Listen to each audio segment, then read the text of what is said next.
Mr. Chairman, I never miss an opportunity to say something when given the opportunity, and since I feel like I have lived with this issue as long as anybody in Congress now, 20 years, Mr. Zeller, thank you for the job you're doing over there, a newly created agency, very, very tough to get up and running.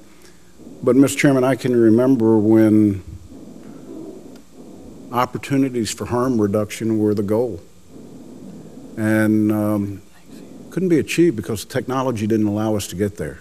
I remember when R.J. Reynolds spent several decades and came out with a product that I guess was a precursor to some degree of the electronic cigarette, even though it operated differently.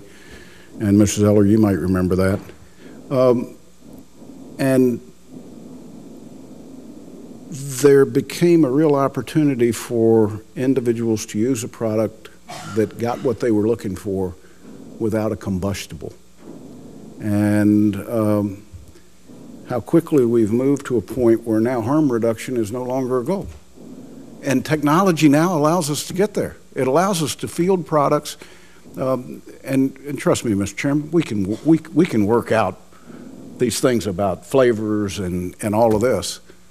But for God's sakes, let's not say we're not going to let technology play part of the process of taking more Americans off of using combustible tobacco products. And I look at the pool that was available to us when gum came out. We were ecstatic because this gave the ability for some people to break the cycle of combustible tobacco products for them.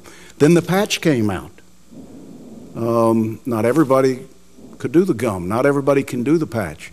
And now we've got electronic cigarettes. Rather than kill this before we know what we've got, and I'm right with the chairman, let's do the science. I think Mr. Zeller's attempting to do that. I know the job that's in front of him. I know the statutory requirements. Let's let him do it.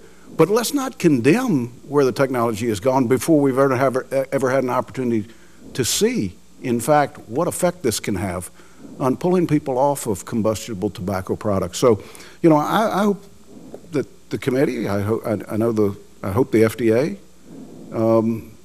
puts as much stock in harm reduction, in how we get people off of something that's not as safe to a product that is safer. This is, for some people, not eliminating access, it's eliminating a product category. It has been for 20 years and nothing's changed today, and that's fine. But as long as I'm a member of the committee, Mr. Chairman, I'm going to fight for the American people to have a right to make a choice. And for Mr. Zeller, it's to determine what those choices are going to be within reason. And I encourage you to continue the job you're doing. I hope that our policies reflect an opportunity for the American people to make a decision based upon what technology is available, to choose a reduced harm product, which I think many of the categories we see today are beginning to move towards. I thank the chairman. Thank you, Senator Burr.